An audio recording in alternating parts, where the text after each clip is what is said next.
warahmatullahi wabarakatuh.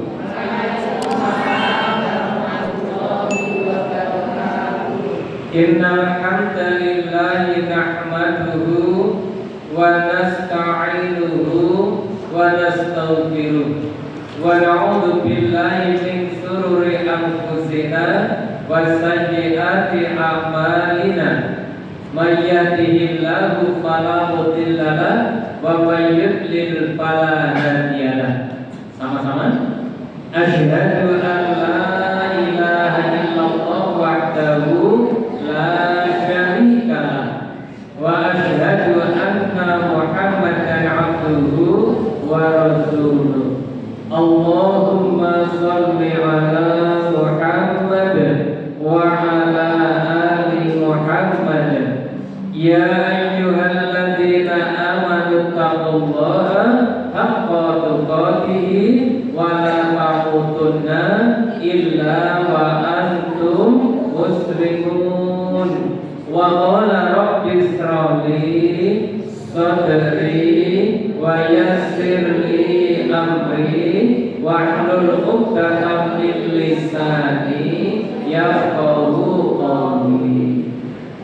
Yang terhormat dan kita hormati bersama pimpinan Majelis Taklim Formal Kota Kediri beserta jajaran pengurusnya yang dirahmati Allah, yang kita hormati bersama Ketua Takmir Masjid Al-Iqlal dan pengurusnya, serta para bunda semuanya yang dirahmati Allah. Mari kita awali taklim kita pagi ini dengan sama-sama membaca doa basmalah. Bismillahirrahmanirrahim. Bismillahirrahmanirrahim maknanya satu, kita ngaji hanya karena Allah. Dua, kita ngaji manut sesuai aturan Allah. Tiga, selama kita ngaji dilindungi langsung oleh Allah. Hasil akhir ngaji kita mendapatkan ridho Allah. Ulangi maknanya satu, karena Allah. Dua, manut aturan Allah. Tiga, dilindungi langsung oleh Allah, mendapatkan ridho Allah. Itulah makna Bismillah. Jadi kalau kita melakukan sesuatu dikunci dengan ucapan Bismillah, terkandung maksud dilakukan karena Allah, dilakukan manut aturan Allah, dilakukan dan dilindungi langsung oleh Allah. Hasil akhirnya mendapat. Nah itu makanya makna Bismillah begitu hebat, termasuk di dalamnya ada makna dilindungi langsung oleh Allah. Berarti tidak perlu mencari pelindung selain Allah. Hafal makna Bismillah? Satu, dua, tiga, dilindungi langsung oleh Allah. Apakah itu ngaji saja? Ya, semua aktivitas baik kok dimulai dengan Bismillah, berarti maknanya tadi karena Allah, manut Allah, dilindungi Allah, mendapat apa saja, masak, nyapu, membaca, aktivitas apapun. Baik, yang berikutnya kita memohon syukur kepada Allah dengan baca hamdalah. Alhamdulillahirabbil alamin. Bunda semuanya kalau mau mengucapkan hamdalah itu enaknya dengan sedih apa dengan senang? Senang, karena kita mendapat nikmat. Pagi ini apa nikmatnya? Berada di tempat yang baik bersama orang-orang baik, membicarakan hal-hal yang baik. Tujuannya luar biasa. Untuk itu kita memohon kepada kepada Allah, mudah-mudahan aktivitas kita, ngaji kita, kegiatan kita, ibadah kita semuanya diterima Allah sebagai ibadah dan kita mendapatkan ridho dari Allah Subhanahu wa taala. Amin. Jadi udah berapa jadinya tadi? Mulai niat berangkat udah pahala. Terus mempersiapkan diri. Terus perjalanan. Ada yang berjalan kaki. Tidak ada ya. Kalau berjalan kaki satu langkah berarti dianggap derajatnya satu, langkah berikutnya diampuni dosanya yang satunya lagi. Kalau naik motor satu putaran ban, dianggap derajatnya satu, putaran berikutnya dihapus dosanya satu. Alhamdulillah. Ditambah lagi pas naik motor sambil berzikir, baca sholawat, baca istighfar, baca tasbih, udah double. Masuk masjid, ketemu teman dengan wajah berseri-seri, padahal tersenyum itu saja sedekah. Dan double nilainya. Makanya kita berkumpul di tempat ini disebut majelis taklim, majelis ilmu. Nama lainnya majelis taklim, majelis ilmu. Nama lainnya. Di sini kita berkumpul di majelis taklim, majelis ilmu, atau yang ketiga namanya Raudhah, taman surga. Oke, Prianto yang duduk di majelis ilmu, di majelis taklim itu sama dengan duduk di Raudhah, taman surga. Kenapa ya? Gambaran taman surga itu kurang lebih kebaikan-kebaikan di majelis ilmu itu bagian kecil dari taman surga. Makanya Rasulullah SAW memberikan pesan di dunia ini ada Raudhah, ada taman surga itu dua. Yang satu menetap, yang satu pindah-pindah. Taman surga yang menetap berada di Masjid Nabawi, Masjid Madinah. Di sana ada Raudhah yang menetap. Nah, sangat mustajabah untuk berdoa. Nah, Raudhah taman surga yang pindah-pindah yaitu taman surga di majelis ilmu. Bisa di Masjid Al-Ikhlas, bisa di masjid yang lain. Makanya kalau ada taman surga, ada majelis ilmu, segeralah ikut bergabung di dalamnya. Tapi niatnya ditata yang ikhlas sudah ya. Bismillah, niat ingsun ngaji lillahi ta'ala, ingin mendapatkan ridho Allah. Jangan ada niat-niat yang lain. Kenapa Bunda kamu di majelis ilmu? Rame-rame, aku tak karo merah yang repot. Bisa. Itu akan ikut sendiri. Di majelis taklim itu sudah termasuk taman surga, calling down, artinya meleremnya pikiran, juga mendapat iman, mendapat banyak hal sehingga menjadi penyejuk hati. Kata diri. Di antara Bunda sudah menghafalkan, sudah rutin melaksanakan zikir pagi petang. Sampun apa insya Allah? Nah, sampun itu nggak sampun, insya Allah itu rencana. Kalau insya Allah itu rencana. Sampun, alhamdulillah. Sampun. Yang ketiga, salawatullah wassalamuhu, semoga Allah limpahkan kepada suatu hasanah kita Rasulullah Muhammad sallallahu alaihi wasallam.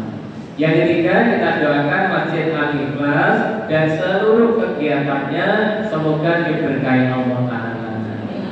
Yang keempat, kita doakan Majelis Taklim Kurma Kota Kediri ini semoga semakin berkembang, berbarokah dan mendapatkan pertolongan dari Allah Subhanahu wa taala. Jadi siapapun yang ada di tempat ini, siapapun yang bergabung di Kurma ini, selalu yang didapat adalah kebaikan, barokah, rahmat. Kata dia, Kurma itu umurnya sudah berapa tahun Ustaz? Sudah lama gitu. Ini kurma ini. Kurma itu apa tuh? Komunitas silaturahim Ummahatus Sholihah. Jadi jenengan berkumpul di sini sudah mengikrarkan diri menjadi ibu-ibu, menjadi wanita-wanita, menjadi istri-istri yang sholihah. Tentu istri yang sholihah, mar'atus sholihah, itu beberapa predikat yang Allah berikan, termasuk Allah itu saking sayangnya kepada perempuan diberi hadiah khusus namanya surat An-Nisa. Itu di sana banyak membicarakan tentang hukum-hukum, satu diantaranya hukum perempuan. Makanya pas sekali panjenengan bergabung di komunitas ibu-ibu yang sholihah. Terus tenggerilah teori ibu Dani. Tenggerilah berapa teori toh? Terus tenggelam sampun dipraktekkan. Rencana mana ya?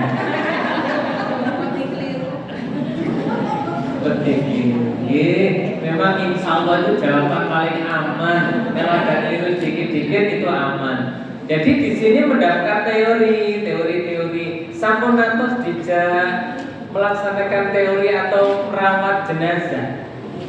Ustazah ngurus nanti didatangkan ahli perempuan untuk dijak sama-sama merawat jenazah. Nanti jadi nanti biar ibu kalau ada saudara atau tetangga atau jamaah yang wafat bisa merawat dengan baik dan benar sesuai syariat Islam. Kembali ke tema pagi ini, apa temanya Bunda? Belum tahu temanya? Makanya temanya sekarang ini hendak kemana dikau pergi? Hendak kemana dikau pergi?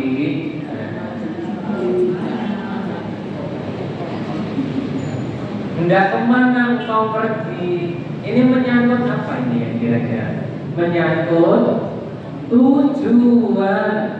Sesuatu kalau punya tujuan, ulangi, sesuatu kalau punya tujuan biasanya langkahnya mantap, langkahnya pasti, programnya jelas karena punya tujuan. Bunda berarti tidak undi majelis kurma, majelis taklim, jelas arahnya ke sini, naiknya ini, pakaiannya ini jelas, persiapan alat tulis jelas. Ada seseorang ditanya mau kemana, bapaknya terus sitil ibu ini. Berarti tujuannya tidak jelas. Tujuan jelas itu harus, maka kita harus punya tujuan jelas. Apa saja? Maka sebelum nyampe tujuan harus menata niat. Menata niat. Untuk niat panjenengan tadi sudah dengan sama-sama mengucap basmalah berarti karena Allah, ya. Manut aturan Allah, mencari ridho Allah dan dilindungi oleh Allah. Kemana jika udah pergi? Nah sekarang pertanyaan itu jangan dijawab dulu, tetapi kita harus tahu diri kita. Kita ini dari mana? Terus belum dari mana? Terus untuk apa kita ada? Terus setelah itu hendak ke mana?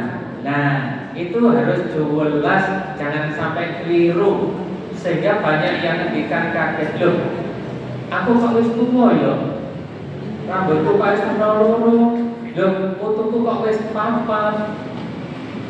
Nah, termasuk nanti bulan Ramadan. Bulan Ramadan jangan sampai terkejut. Loh, kok wis sholat seminggu ya gak kroso aku. Kok wis sholat 10 dina ya kok gak kroso. Mangke mboten-mboten. Manajemennya dirubah. Jadi memang harus dihitung betul hari per hari. Hari pertama kemarin saya melaksanakan apa saja? Selain puasa, selain tarawih, selain tadarus, saya melakukan apa saja? Sedekah saya berapa? Muring-muring saya berapa kali? Ya, dievaluasi betul sampai nanti hari kedua dihitung betul sehingga ditanya orang, sekarang tanggal berapa? Dapat 3 hari. Apa saja yang sudah kau lakukan 3 hari? 12. Aja sampai mengalir tok sampai lali isine opo oleh piro. Jadi itulah yang disebut nanti menghitung dengan cermat supaya tidak lewat dengan kosong. Baik. Dari mana? Untuk apa? Hendak kemana? Maka rute yang kita lewati sekarang ini, rute kita sekarang pada rute ketiga. Rute 1 berada di alam roh. Nah, rute 1 berada di alam roh. Itu sudah kita lewati. Rute kedua berada di alam kandungan. Di alam kandungan. Nah, sekarang kita rute ketiga, yaitu alam dunia. Alam dunia. Ketika kita masih di alam roh dulu, oleh Allah sudah ditanya. Pertanyaannya, alastu bi rabbikum. Pertanyaannya begitu. Wahai roh-roh semua calon manusia, apakah engkau nanti kalau sudah saya turunkan ke bumi menjadi hamba Allah, menjadi manusia di sana, entah bagaimana wujudnya, apa kaya apa miskin, apakah kamu masih menyembah Allah? Apakah masih takut kepada Allah? Apakah kalau meminta yang minta kepada Allah? Apakah kalau ibadah juga karena Allah? Sejumlah pertanyaan disampaikan oleh Allah. Mereka menjawab semuanya, termasuk kita menjawab qalu bala syahidna. Iya ya Allah, saya bersaksi kalau saya nanti di dunia saya akan menyembahmu, saya akan taat kepadamu, dan saya akan patuh kepadamu. Semua perintahmu aku akan kerjakan, semua laranganmu aku akan tinggalkan. Itulah yang disebut syahadat pertama, perjanjian pertama kita dengan Allah. Kenapa dibuat begitu? Supaya manusia nanti umumnya orang itu kalau dimintai pertanggungjawaban kan cenderung menghindar. Kenapa kamu nggak melakukan? Lah, marahi, dan macam-macam alasan. Supaya tidak ada alasan, diikat lebih dulu, berjanji bahwa nanti kalau di dunia akan menyembah Allah, taat dan tunduk kepada Allah. Maka kalau kita di dunia ini terus menyembah Allah, taat Allah, tunduk kepada Allah Ta'ala, berarti kita menepati janji.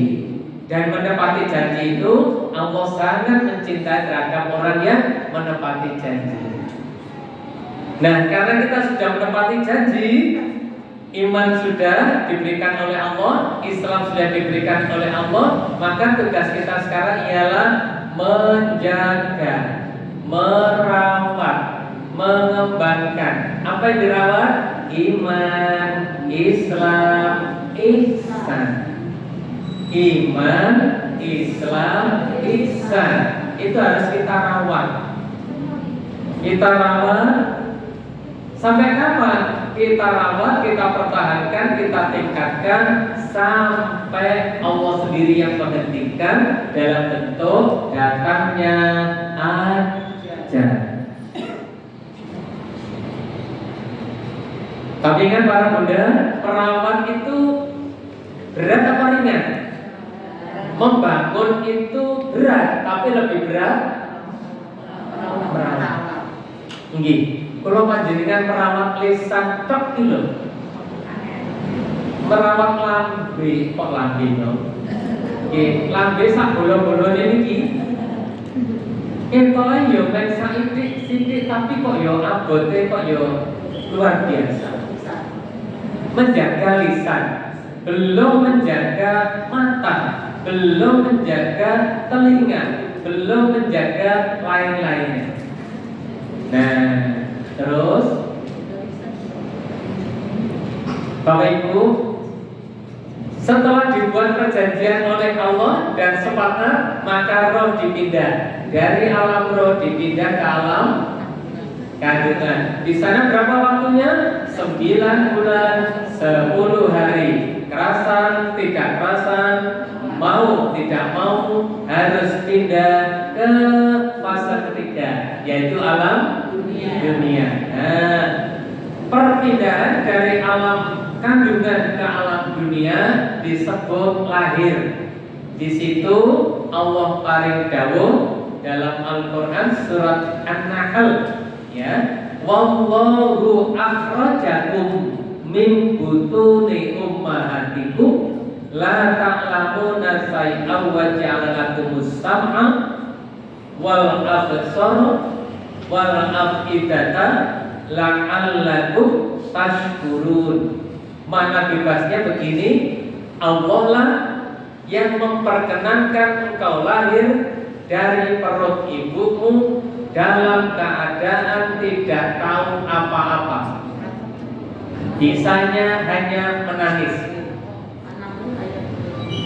An-Nahl ayatnya kurang lebih kira-kira sekitar 77. Ayat 77 insyaallah. Nek boten pinanggi sak anake dipatusi terus. Insyaallah. Nggih. Allah yang mengizinkan engkau lahir dari perut ibumu dalam keadaan tidak tahu apa-apa. Kemudian Allah memfungsikan yang pertama pendengaran. Ibu ada yang berlatar belakang kesehatan, yang berfungsi lebih dulu pendengaran. Kenapa pendengaran? Sebab kalau pendengarannya tidak berfungsi alias tuli, maka mempengaruhi yang lain. Biasanya kalau tuli gak ada bisu, karena gak ada respon, gak ada stimulan, gak ada suara. Allah memfungsikan pendengaran, Allah memfungsikan penglihatan, Allah memfungsikan akal, Allah memfungsikan seluruh anggota tubuh pelan-pelan. Mulai dari bisa menangis, bisa tersenyum, bisa murem, bisa berangkat, bisa mulai berjalan, terus timik-timik melangkah, tumbuh sampai pada usia remaja, usia sekolah terus tumbuh berkembang, baik fisiknya maupun akalnya. Usia 25 tahun, usia produktif. Nah, begitu masuk usia balik, entah 9 tahun atau 11 tahun, kita mendapat kewajiban dari Allah melaksanakan perintahnya dan menjauhi larangannya. Terus disitulah kita disuruh menabung amal, menabung perbuatan baik, menabung kebaikan, terus berkembang sampai masuk usia pernikahan. Terus berkembang lagi usia 30, usia maksimal, usia 40, usia matang, usia 50. Nah, di usia 50 atau 55 ternyata grafik ini tidak terus naik. Tahu-tahu di usia itu rambut berwarna 2, mata mulai kabur, gigi mulai copot, boyo mulai. Jadi grafik ini ternyata turun. Ada yang turunnya cepat, ada yang turunnya itu awet. Tapi ada bunda yang sudah mulai turun, darah mulai pilih-pilih, ngangkat darah sudah mulai lemah. Perhatian, lampu kuning, sebentar lagi lampu merah. Dan itu pasti. Begitu dunia ini terus kita lewati, Bunda sekarang sudah mencapai umur 40, sabun apa tadi? Lebih. Nah, variasi macam-macam. Yang jelas yang kita lewati sudah lebih banyak daripada sisanya secara matematik. Tetapi secara imani terserah Allah. Begitu grafik ini terus turun sampai mencapai titik 0, berarti jatah kita di dunia habis. Harus melanjutkan perjalanan ke rumah masa depan. Fase keempat dengan perumahan tipe 2x1, 2 meter lawan 1 meter. Di sanalah kita akan transit dengan waktu yang lama. Fase keempat itu disebut alam barzakh. Di sana kita tidak disuruh sholat, tidak disuruh ngaji, tapi tinggal menerima balasan. Di sana balasannya hanya 2. Kalau tidak nikmat kubur, ia siksa kubur. Dan itu pasti. Sebelum ke sana, para ibu, ini ada semacam catatan ya, catatan. Ada seorang bapak punya anak 3, laki-laki semuanya, bagus semuanya, pinter semuanya. Tapi si bapak ini punya perilaku kurang baik. Dia anak pertama sangat disayangi, disayangi pol. Baik ucapan apa disayangi betul. Permintaannya dipenuhi, dibela terus. Anak kedua yang disayangi tapi sekedar. Anak ketiga digaweding turpol. Jadi kan ada tuh kadang-kadang orang tua itu pilih kasih kawan atau kadang-kadang puluhan jenengan pun tapi tidak ditunjukkan. Aku yang paling seneng iki lah. Tapi tidak boleh ditunjukkan. Cuma batin aja. Nanti karena itu terus tumbuh. Dan suatu saat di perjalanan hidup, seorang bapak ini kena kasus, kena perkara, harus berhadapan dengan pengadilan. Saking bingungnya si bapak ini sebelum berangkat ke pengadilan, 3 anaknya dipanggil. Anak pertama yang disayang, anak kedua yang setengah disayang, anak ketiga yang tidak disukai. Anak pertama ditanya dulu, pertanyaannya mesra sekali. Ger, putraku, seliramu saiki wis pinter, wis sukses, wis berhasil. Lembut oleh ngomong. Terus wonten apa to Pak kok kadingaren? Ngene nggih, dinane iki Bapak kena perkara. Saking abote perkara ku terpaksa harus duduk di pengadilan. Di sidang di Landrat. Saya berharap anakku yang sangat aku dapatkan, engkau bisa membela Bapak. Anak pertama jawab dengan lantang dan tegas. Waduh Pak, sepurane sing kuwata. Nek urusan iku kula mboten saged, mboten wantun, pun Pak mambudha dhewe, jenengan lakoni dhewe, jenengan hadapi dhewe. Pun sepurane sing akeh kula mboten saged. Padahal anak yang disayang, digadang-gadang, wis pupus rasane ati. Kepeksa noleh ning putra sing nomor 2. Ya, awakmu lah ya anakku to. Ngerti lek bapak kena perkara. Awakmu iso kok gak belani. Anak nomor 2 matur, ngaten bapak, ngapunten sing kakak. Kula nggih saged, tapi saged kula namung ngeterke. ngeterke teng pengadilan, manten-manten jenengan pinarak teng sidang nika, kula wangsul.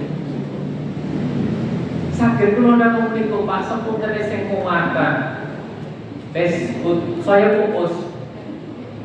Biasanya gak tahu ngomong karo anak ketiga iki jarang, tapi ini kepaksa. Itu ya anakku tau ngerti. Lek bapakmu kena perkara dina iki. Sopo anak ketiga matur dengan sopan ngaten bapak kapunten sana. Menawi kula dikeparengaken Pak, menawi kula diizinkan, kula siap ngeterne bapak, siap dampingi bapak, siap belani jenengan sampai jenengan tuntas dari hukuman, saya siap. Rasanya kaya disamber, bener disamber tumpeng. Oh bener deh,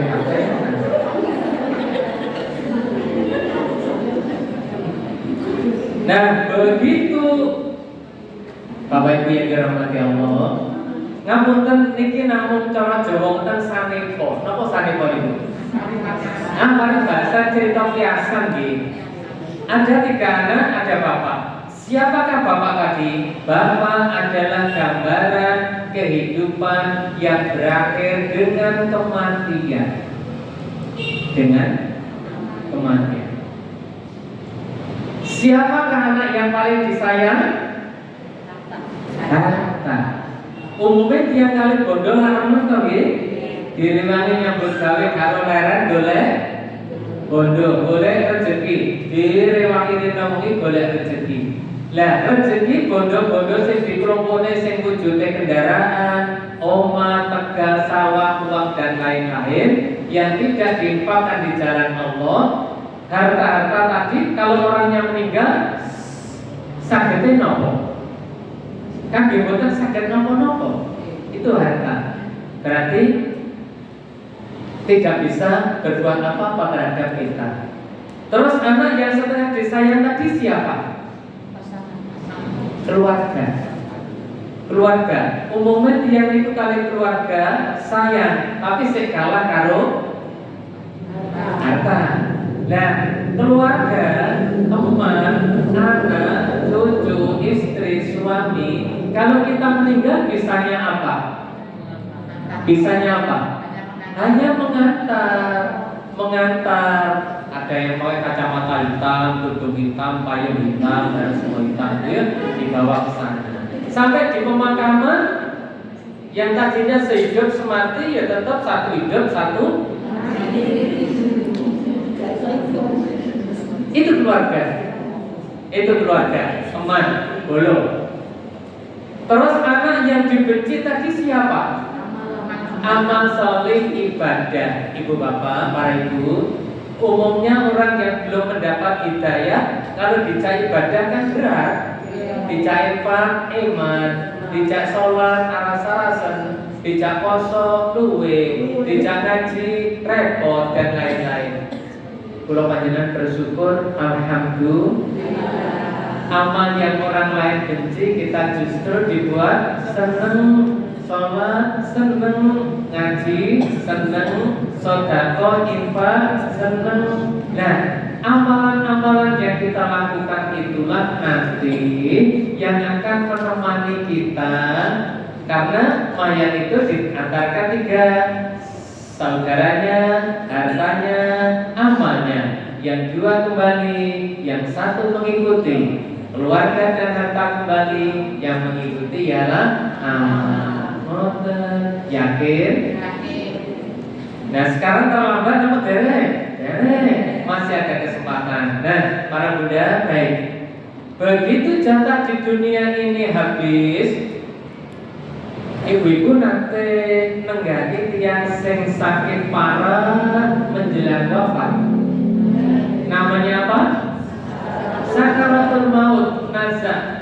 Priyanto sakit sangat, sampun nazar, hampir wafat. Itu perilakunya macam-macam. Ada yang berbaring tenang dengan tersenyum, bolak-balik mesem, bolak-balik guyu. bolak-balik tersenyum. Sampai sing nunggoni bingung. Teng napa to Mbah jenengan kok bucin ora lho. Rapopo.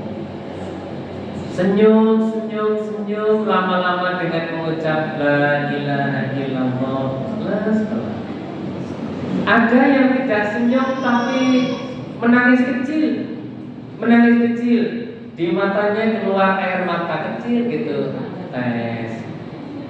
Keluar lagi air mata, netes lagi. Ada yang nangis serius jerit-jerit. Ada yang bingung. Minta keluar, minta ke dalam, minta di bawah, minta di atas, terus bingungi begitu, gelisah sekali. Kenapa? Maaf Bunda, saat sakaratul maut nyawa ditenggorokan, itu seluruh rekaman kehidupan ditunjukkan. Bagi orang-orang yang amalnya baik, mbah-mbah kita yang dulu wajar-wajar, itu waktu sakaratul maut ditunjukkan rekaman amalnya.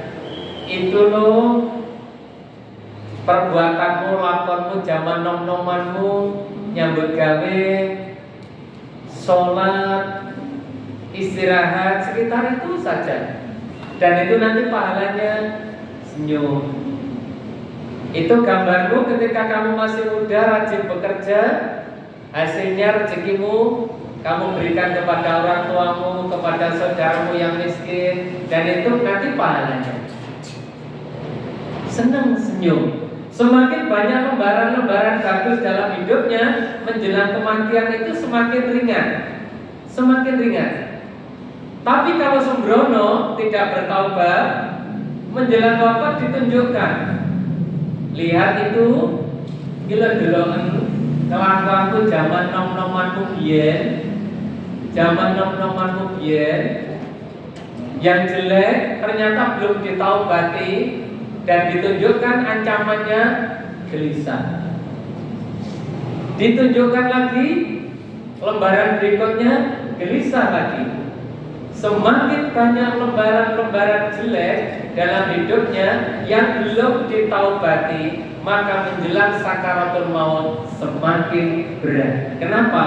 Sadar pernah dosa, sadar pernah melakukan salah, tapi mau bertaubat, pintu taubat sudah tertutup. Dan itu betul.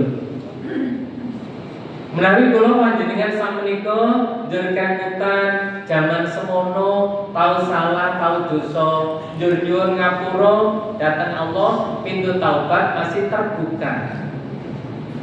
Makanya sering-seringlah mohon ampunan kepada Allah Ta'ala. Sampai dicontoni oleh Rasulullah SAW, beliau istighfar setiap hari minimal 100 kali.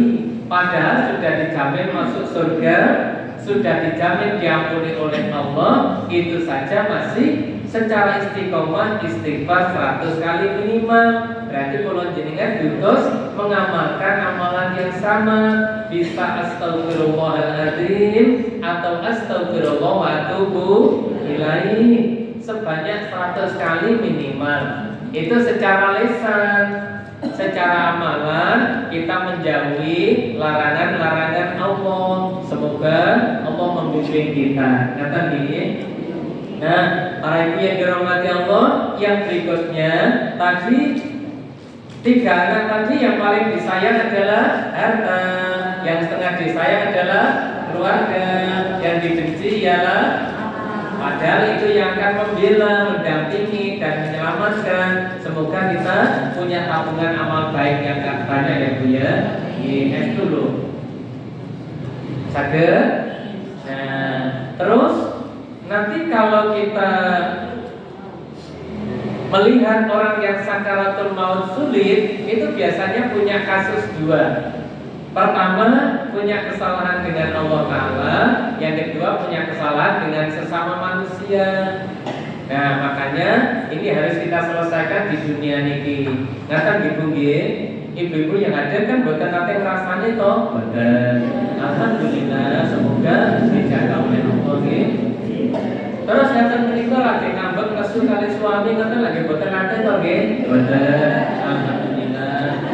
Terus umpami suami dawuh napa-napa wonten ibu kula boten bantah nggih. Alhamdulillah. Terus jawabnya berapa kata? Jawabnya berapa kata? Ayo bagi mahasiswa lama. Jawabnya berapa kata? 3 kata. Suami ngendikan apa? Mawon dimirengke sambil dipandang. Dimirengke dipandang dengan penuh perhatian. Terakhir jawab nggih.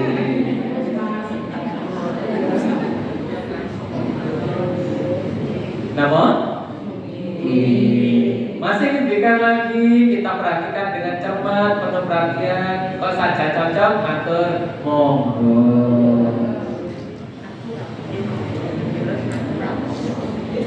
Terus ngomong meneh, kok sik durung mari terakhir jawab kulon dhewe. 3 kata, 1, nggih. 2, 3. Masalahnya jangan sampai kita kecilnya piye? Kayu nek majelis taklim jan kaya wis sholihah tenan. Jan boleh sholihah lah, boleh nang omah karo suamine, masyaallah. Itu hanya cerita saja. Kalau di sini enggak. Kalau di sini itu tadi. Nggih. Monggo. Mungkin sekarang belum terbiasa, masih asing, koyo iso, koyo mungkin, terus banyak hal, izin, terus wis kadung kulino sing liyane. Nah, dicoba pelan-pelan. Jadi kalau suami ngendikan biasanya lagi ngomong sithik dulu terus. Sekarang dirubah, biarlah beliau selesai ngendikan, lewis rampung, dijawab kok saja cocok, disebutkan saya dibantah, kadang ada tapi biasanya. Terus jawab ke mau? Kasih ngendikan malih terus? Ngendikan malih terus? Amin. Semoga Allah mengabulkan. Apa latihan ketoprak? Enggak, latihan kebaikan. Banyak orang meninggalnya solid beberapa hari sakaratul maut gak mati-mati. Kenapa? Kakek dosa karo suami, kakek dosa karo istri, kakek dosa karo keluarga. Nah, kita mencoba mengurai mumpung belum terlambat. Monten nggih. Nah, makanya para bunda-bunda panitia pengurus kurma ini nanti ditingkatkan kebaikan ibu-ibu. Suatu saat dihadirkan suami istri, kemudian dicamain game, ya, game. Misalnya istri disuruh menulis masakan kesenangan suami, terus suami disuruh nulis masakan apa yang dia sukai. Nah, ternyata nanti di situ bisa terlihat suami senengannya A, istri menjawab A, berarti klop, saling pengertian. Koma diwarisi, Mas, bukan aku ngomongin sama Niki ya. Baik para bunda yang dirahmati Allah, jadi orang yang mau meninggal sakaratul maut itu perilakunya macam-macam. Gara-gara apa? Diperlihatkan oleh Allah rekaman-rekaman amal yang pernah dilakukan. Makanya ibda binafsik, mulailah kebaikan dari diri kita sendiri. Jadi kita ngaji di sini, ulang nanti imannya kuat, akhlaknya bagus, ibadahnya rajin. Ulangi, imannya kuat, akhlaknya bagus, ibadahnya rajin. Nanti saya akan mencari tahu ke bapak-bapak suami jenengan, saya telepon, Mas, Bunda di majelis taklim kurma. Oh iya, betul. Terus selama ini hasilnya terus pundi? Alhamdulillah makanya istri kula sakniki niku ya Allah ngendikane sawaban. Oh ikhlas, boten nate nyeneni, boten nate nesu, boten nate maido, duit kira-kira bablas. Kok malah kuwi. Boten. Saya pengen jawaban-jawaban yang baik-baik itu. Jangan sampai terus pun dibahas sampai di bunda aktif ke rumah. Pak wis saiki angkat aku. Saiki nek tak tuturi apa tak jawab apa jawabe ustadku gak ngono sing ngomongnya. Jarene ustadku gak ngono lho, aja sampai bagaimanapun juga beliau adalah imam panjenengan. Selama beliau berada di jalan yang benar, jenengan harus taat dan ibarat orang salat membaca waladhdallin jenengan amin. Sakit. Nah, ini insyaallah bener niki. Insyaallah bener. Teko rencana dong. Rencana. Dan walaupun bisa jenengan nyelatu bisa nyeneni fase maido pinter. Tapi itu tidak dikerjakan dengan kesadaran dari dalam, bukan terpaksa. Kapan?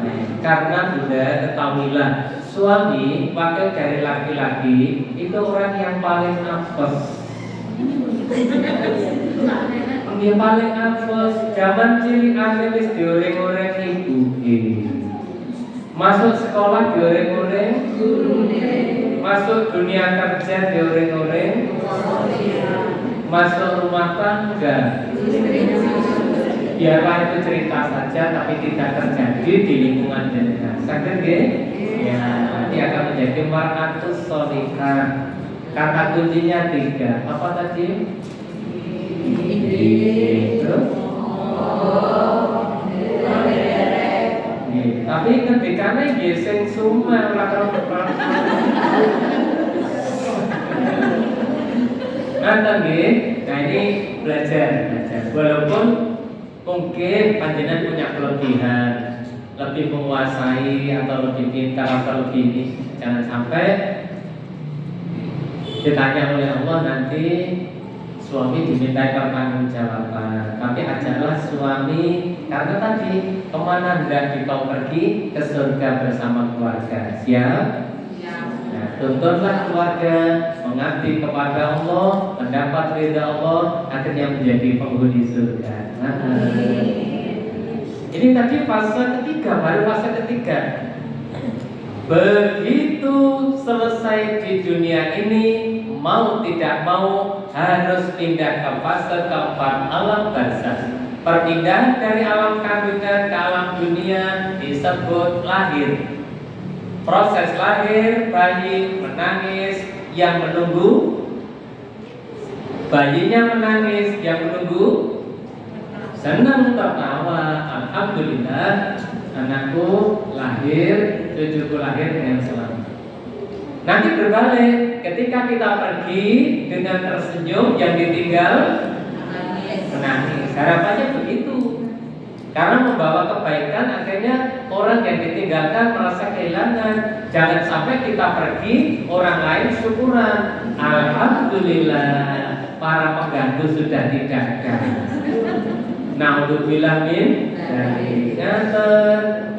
Alhamdulillah, sing cerewet bismillah. Tapi kita persiapkan sebaik-baiknya. Dan begitu meninggal, dimandikan, dikafani, disolatkan. Setelah disolatkan, dimakamkan. Nah, perlu perhatian, orang dimakamkan itu kadang-kadang mengalami kesulitan. Oleh Pak Juru Kunci, oleh Pak Mudin sudah diukur panjangnya, disesuaikan dengan makam yang dibuat. Begitu diangkat dimasukkan, Bismillahirrahmanirrahim sallallahu alaihi wasallam. Sampun Pak Juru Kunci monggo diangkat. Baru dimasukkan tidak cukup. Akhirnya serta-merta ditarik lagi. Para sederek tulung nggih dipun tambahi maneh. Para petakziah nambahi lagi makamnya tak berapa senti. Sampun. Bismillahirrahmanirrahim sallallahu alaihi wasallam dimasukkan. Dan cukup lagi. Nah, Pak Juru Kunci minta kepada Taksiah tolong dipun tambahi malih. Wah, sepuntene kula pun kesel. Dek iki mau mendung ajeng Jawa niki. Terpaksa dipaksa. Dipaksa. Peristiwa itu sebetulnya sering terjadi, cuman orang taksiah kan tidak boleh membongkar rahasia, harus merahasiakan.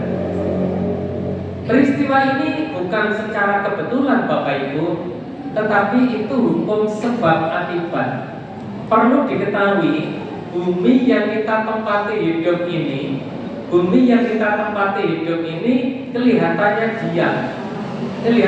diam, tapi dia nanti bumi ini akan menjadi saksi sampai ada ayat yang berbunyi yauma idzin tuhaditsu akhbaraha. Nanti pada hari pembalasan bumi akan matur kepada Allah. Nah, begitu ada orang meninggal yang amalnya kurang baik, bumi ini mengancam. Ketika dia hidup dengan pola yang tidak karu-karuan, bumi mengatakan tutup. Tapi tunggu, ketika kau kembali ke dalam bumi, awas, saya akan balas. Jadi bumi waktu itu sudah tidak tahan, ingin segera membalas.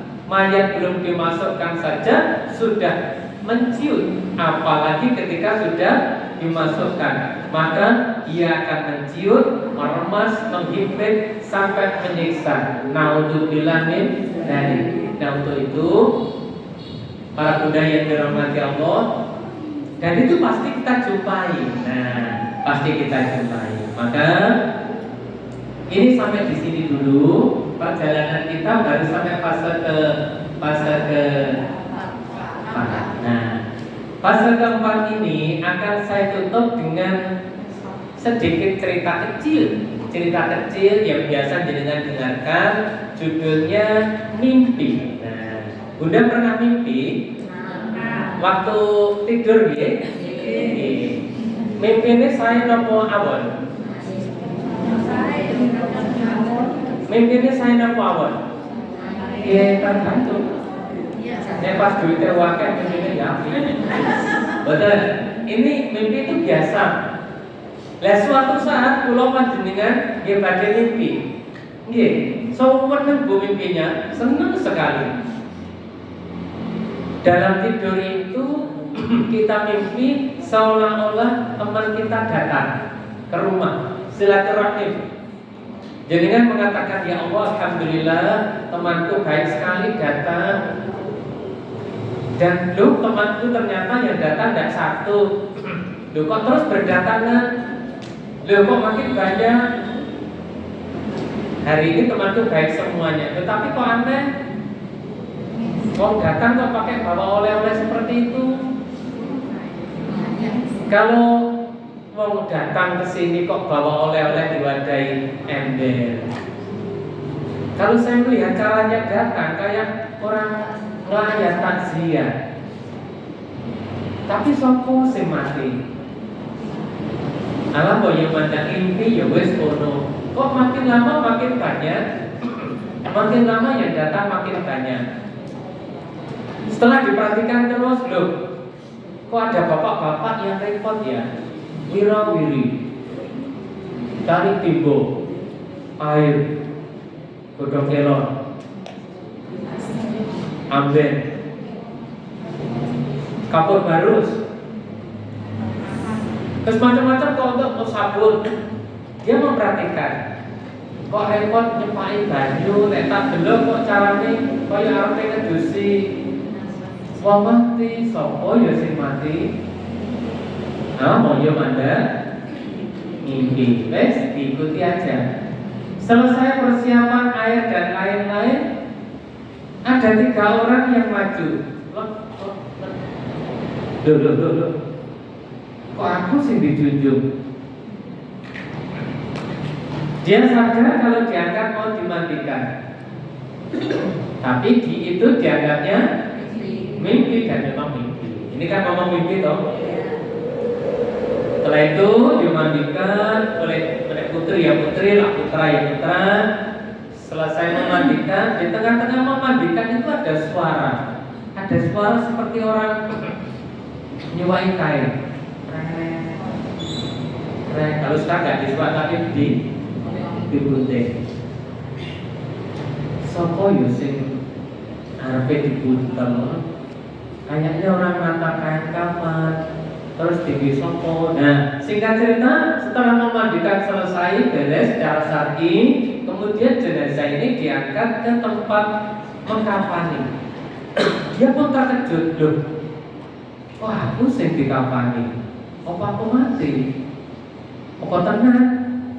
Karena bagaimana? Mimpi. Setelah dikafani selesai dengan rapi bagus, ada suara poros derek ingkang resahkan sholat jenazah diatur mlebet teng dalem kawin dalam masjid. Loh, kok dijak sholat jenazah sapa sing mati?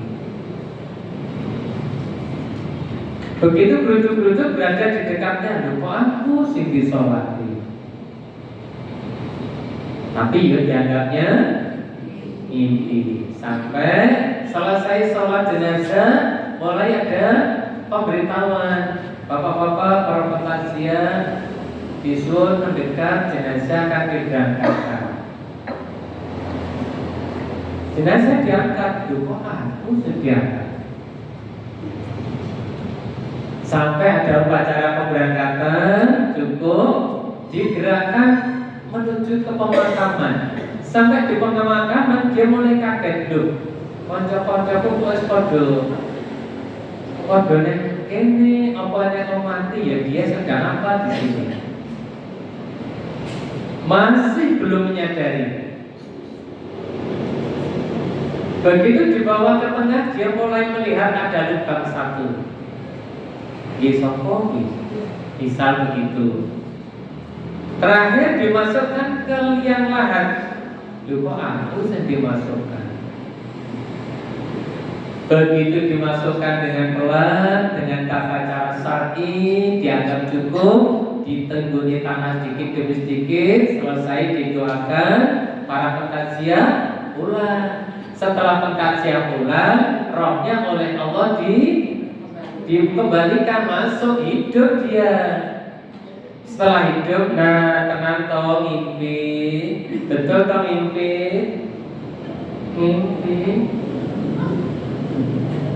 iya mimpi, tapi bajuku kok begini, kok di sini. Yang saya ceritakan ini orang beriman yang membawa modal ibadah. Itu saja masih ketakutan luar biasa, takut dan betul-betul koplok gemetar. Menjerit, memanggil ayah, ibu, kakak, dipanggili semua, tidak ada yang dengar. Berikutnya malaikat munkar dan nakir datang, didudukkan. Loh, sudah panjenengan sakmenika boten sisa ajrin, boten sisa bengok-bengok, panjenengan sampun langsung teng alam kubur, teng alam barzakh. Langsung jerit, ya Allah, baik mau tenang toh, tak kira oleh mimpi. Nah, dalam keadaan yang ketakutan kritis seperti itu, datang seseorang yang baik sekali,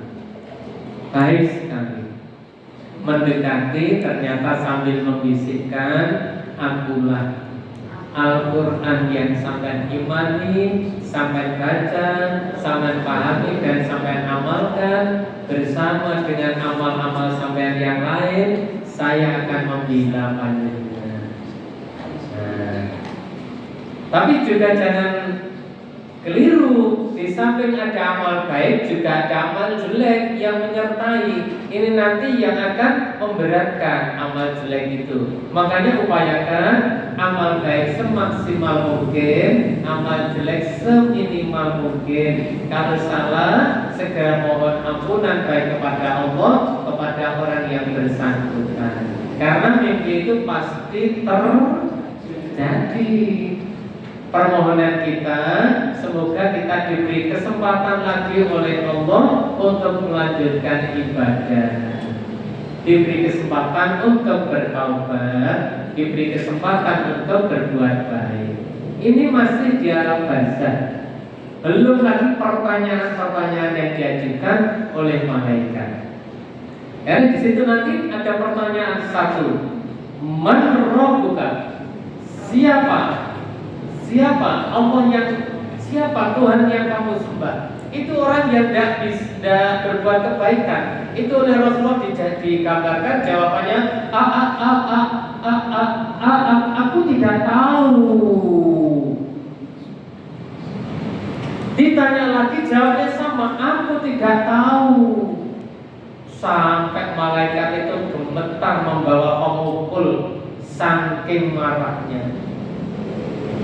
Begitu semua pertanyaan tidak bisa menjawab karena tidak pernah beramal soleh, terakhir dipukul dengan pukulan yang keras, hancur, menjerit, dileput. Jeritanya sampai didengar oleh seluruh penghuni kubur. Dengar, kecuali yang tidak boleh dengar manusia dan jin. Kenapa manusia tidak boleh mendengar siksa kubur? Sebab kalau siksa kubur didengar oleh manusia, maka aibnya si mayat terbongkar. Mergo jerite krana ngendet, kalau jerite krana dosa liyane iku beda-beda. Kenapa tidak boleh didengar? Kalau didengar, aibnya keluarga juga terbongkar. Kenapa tidak boleh didengar? Kalau sampai bisa didengar, kehidupan akan porak-poranda.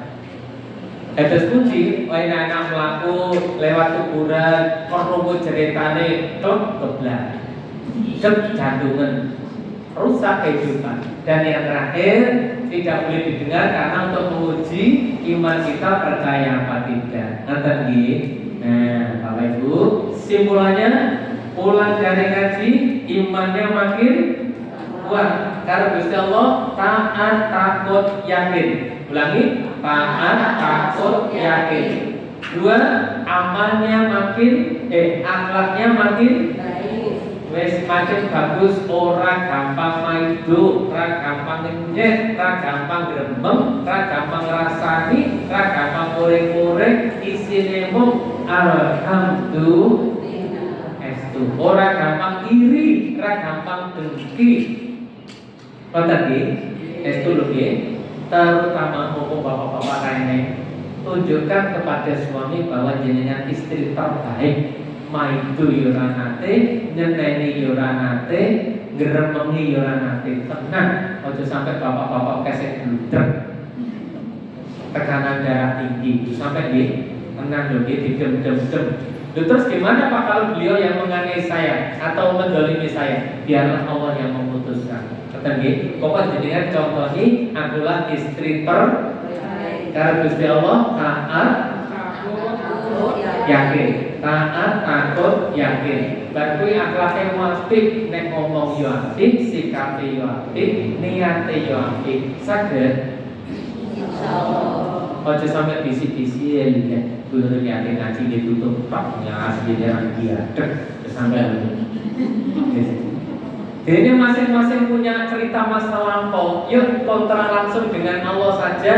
Kaya dunane Nabi Adam alaihissalam, Rabbana dhalamna anfusana wa in lam taghfir lana wa tarhamna lanakunanna minal khasirin. Atus niku ya Allah, kula riyen atas mendolimi awak kula dhewe, kula atas dosa, lan jenengan boten ngapura ya Allah, kula boten kiyat nyangga siksane. Tiap-tiap orang kan punya cerita masa lampau to nggih? Nggih, dek jaman semono. Ayo Bu. Nah, ini buatan sah dibongkar orang lain, langsung aja matur datang Allah. Datang apa api? Kalau dulur api, kalau tanggo api, kalau kanca api, apa bener kalau suami, kalau maratuwa, kalau orang tua lebih baik lagi. Itu masih ada kesempatan. Yuk berbuat semaksimal mungkin yang baik-baik saja. Insyaallah, semoga Allah memudahkan. Amin. Yang ketiga, mulai pengajian ini. Apa? Ibadah saya rajin. Ibadah saya rajin. Maksud kula ngeten Ibu, semua teori-teori ibadah sing panjenengan sampun preso itu sebaiknya diamalkan. Karena apa? Yang diberi balasan oleh Allah bukan teorinya tapi amal nyata. Sholat jamaah saya betul. Jadi diamalkan apa diamalkan? Baca Quran yang banyak, zikir yang banyak, sedekah yang banyak, istighfar yang banyak, berjamaah yang istiqomah, itu semuanya yang akan diberi balasan oleh Allah. Ojo sampai pas mau liya nampa balasan, lah kok enten tiyang didru-didru. Ya Allah, lah nek trimo ngono yang iso piye? Ngerti aku. Tapi nyapa biyen kok. Kata lakoni. Salat juga saged nggih? Sampun dikerjakan sampun. Salat malam sampun. Tapi salat malam yang dimaksud tahajud bukan salat isya. Kalau salat isya otomatis pasti. Terus berbuat baik kepada mertua sampun nggih? Sampun. Terus orang tua sendiri apalagi saudara sendiri tenan lho niki nggih. Saged. Nah, kita contohnya dari bunda-bunda kurma yang nanti akan menjadi wanita-wanita terbaik, istri-istri terbaik, sehingga masyarakat itu akan menyimpulkan, bilo, lek pengen roh contohnya istri yang paling pas, paling ideal, ya delon majelis taklim kurma kuwi. Nek kalau suami, masya Allah, taate tawaduknya luar biasa, pas nenek tamu. Nenek tamu kan latihan. Di luar nenek tamu tetap sakit no. Nenek tamu kadang-kadang izin buatan buat nenek tamu. Tapi buatan itu biar cerita aja. Kan ini kenyataannya tetap baik dong ya. Kata sambut. Para bunda sih boleh cerita lu mau apa mau? Niku mau disambut. Mau. Oke. Ini terakhir setelah kita simpulkan. Nah, ini dari panitia. Ada doorpress Quran cantik pengantar menuju surga. Kalau dibaca, dimani, dipahami. Nah, ini akan diberikan kepada siapa saja yang bisa menjawab pertanyaan saya.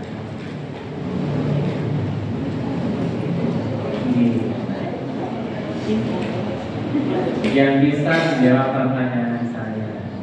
Ustazah nanti kalau bisa katakan B, nanti biar ditentukan oleh panitia yang belakang, yang katakan lebih duluan itu yang mana, Matan. Baik para ibu yang dirahmati Allah.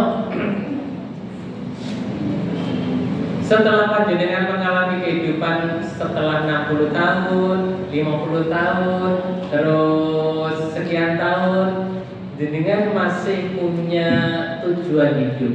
Saya minta tolong panjenengan sebutkan tujuan hidup 3 saja, baik jangka pendek, jangka menengah, jangka panjang. Tujuan hidup panjenengan yang pasti pengen jenengan raih, 3 saja.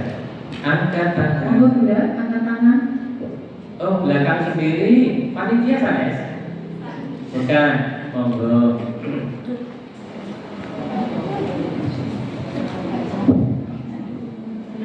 Tadi kan temanya kan kemana? Nggak pergi dong tujuan. Nah sekarang sebutkan tujuan hidup panjenengan 3 saja. Untuk jangka pendek, pengen segera berangkat berhaji Ustaz. Baik.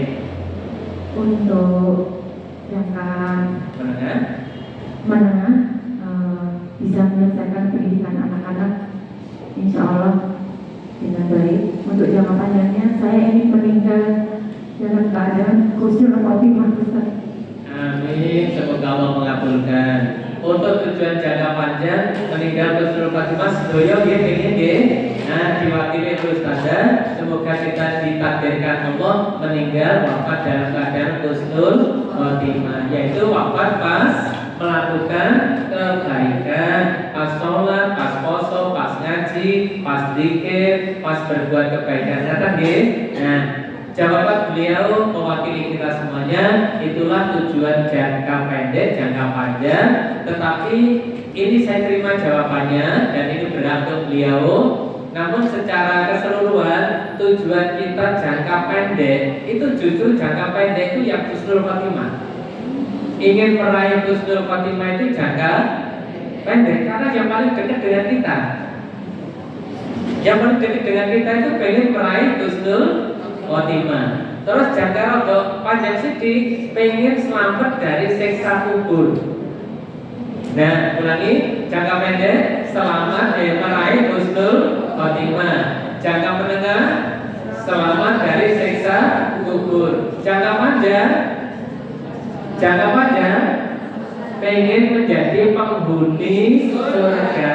Nah, terwakili oleh Ustazah yang menjawab jawaban paling panjang itu sebetulnya jangka pendek. Jadi jangka pendek waktu dekat ini kita harus bisa meraih husnul khotimah karena kita tidak tahu matematika ini. Ya tentu nek dungo yang pengen umur sing panjang ya. Nah, tetapi jangka pendek kita harus menghadapi namanya husnul khotimah. Itu loh ya. Yang kedua, selamat dari siksa kubur ketika menjadi penghuni surga. Nah, program beliau dalam jangka pendek ini pengen ibadah haji. Semoga Allah mengabulkan. Amin. Termasuk kita panjenengan yang belum, semoga Allah mengabulkan. Yang kedua, berarti beliau masih punya tanggungan putra putri. Semoga Allah mengabulkan, memudahkan dan memberkahi. Nah, ibu-ibu yang sudah tuntas semuanya putranya bersyukur ya. Alhamdulillah. Sementara kita yang masih ini ketir-ketir loh Bu. Ketir-ketir sekali karena godaan di sekolah, di perguruan tinggi beratnya luar biasa. Dungo dinungo, muka-muka sing kasih gada sing dari haji, semoga segera berangkat haji. Yang putra putrinya masih menuntut ilmu, semoga Allah mudahkan dan Allah berkahi, sukses semuanya, dunianya dan akhiratnya. Amin. Dan yang tambahan kita, husnul khotimah, selamat dari siksa kubur dan menjadi penghuni surga. Nah, Bunda untuk supaya formal atau diketahui umum, mohon menerima Al-Quran ini. Monggo ya Bunda bisa dari depan. Monggo. Ini yang bukan? Yang saya panjenengan dan panjenengan nanti yang diambil.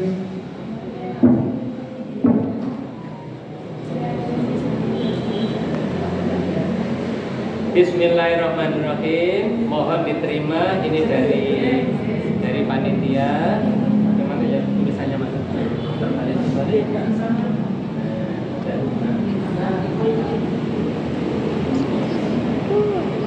Monggo sami-sami panitia yang beri. Ibu, Al-Quran kitab suci kita nggih. Apa kewajiban kita terhadap Al-Quran?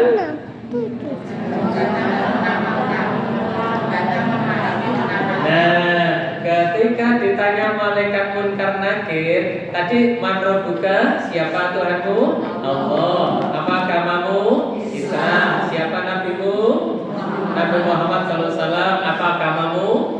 Islam. Apa kitabmu? Ya, pertanyaan Al-Quran ini ternyata pertanyaannya dua. Apa kitabmu? Al-Quran. Bagaimana sikapmu terhadap Al-Quran? Nah, ini menurut keterangan jawabannya ada 6. Jawabannya ada 6. Yang pertama terhadap Al-Quran, 1, mengimani seluruhnya. Nah, apa Bu? Mengimani seluruhnya. Berarti wajib mengimani seluruhnya. Yang kedua, membacanya. 1 mengimani, 2 membaca. Yang ketiga, memahami. Nggih, memahami.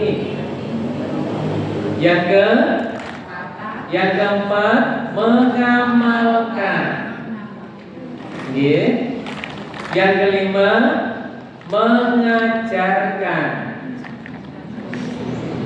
Yang keenam, menjaganya. Nah, niki berarti kewajiban kita terhadap Al-Qur'an ada.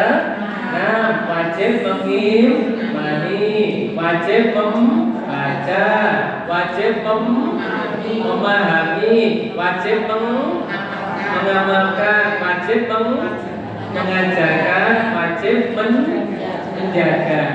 Untuk yang nomor 5 mengajarkan kan butuh ilmu tersendiri. Nah, kita yang tidak punya ilmunya bisa mengambil bagian dari pembelajaran Al-Quran melalui biayanya, dukungannya, dan lain-lain karena sesuai dengan kemampuan. Tapi ikut mengajarkan dalam bentuk dukungan moral, material, kebijakan, dorongan, dan lain-lain. Kata nggih, namun berapa kewajiban kita terhadap Al-Quran? 1, 2, 3, 4, 5, 6 kira-kira kita sampai mana ya? Mengimani? Ya. Membacanya? Ya. Memahami? Ya. Proses. Mengamalkan? Ya, semampunya. Mengajarkan? Nah, sesuai dengan ilmunya. Menjaga? Dijaga. Baik, terakhir Pak Ibu, mari kita berdoa memohon kepada Allah Subhanahu wa taala supaya kita dijaga, iman kita kuat, akhlak kita bagus, ibadah kita rajin. Bismillahirrahmanirrahim. Alhamdulillahirabbil alamin. Allahumma shalli ala sayyidina Muhammad wa ala ali Muhammad. Hamdan sakirin, hamdan na'imin, hamdan yuwafi ni'amahu wa yukafi majidah. Ya Rabbana lakal hamdu kama yanbaghi li jalali wajhika wa 'azimi sultanik. Allahumma ighfir lana wa li walidayna warhamhum kama rabbayana shighara. Allahumma sahhil umurana wa hassil maqasidana. Ya Allah ya Rahman ya Rahim, ya Allah ya Tuhan kami, pada kami pagi ini kami berkumpul di masjid ini untuk menyelenggarakan majelis taklim. Semuanya itu ya Allah kami lakukan hanya semata-mata ingin mengharapkan ridho-Mu. Untuk itu ya Allah, terimalah amal kami, terimalah ibadah kami, kabulkanlah doa kami, mudahkanlah urusan kami. Ya Allah ya Rahman, semua yang hadir ini berikan kemudahan, berikan lancar rezeki, jadikan putra putrinya menjadi anak yang solih-solihah, anak yang birrul walidain, anak yang sukses dunianya, sukses akhiratnya. Ya Allah ya Rabb, suatu saat nanti ketika tugas kami di dunia habis selesai, tentu kami akan wafat menghadap-Mu. Untuk itu ya Allah, berikanlah kami husnul khotimah. Ampunilah dosa kami, dosa bapak ibu kami, dan dosa keluarga kami. Ya Allah, selamatkan kami dari siksa kubur, dan izinkan kami ya Allah dengan rahmat-Mu, dengan ridha-Mu, perkenankan kami untuk menjadi penghuni surga. Ya Allah ya Rabb, hanya kepadamu kami menyembah, dan hanya kepadamu kami mohon pertolongan. Untuk itu ya Allah, kabulkanlah doa kami. Rabbana atina fid dunya hasanah wa fil akhirati hasanah wa qina adzabannar. Subhana rabbika rabbil izzati amma yasifun wa salamun alal mursalin walhamdulillahi rabbil alamin. Amin.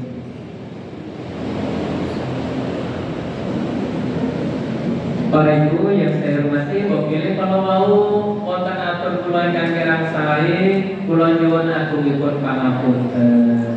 Matur suwun, nasrul minallah wa fathun qarib babashiril mukminin. Assalamualaikum warahmatullahi wabarakatuh.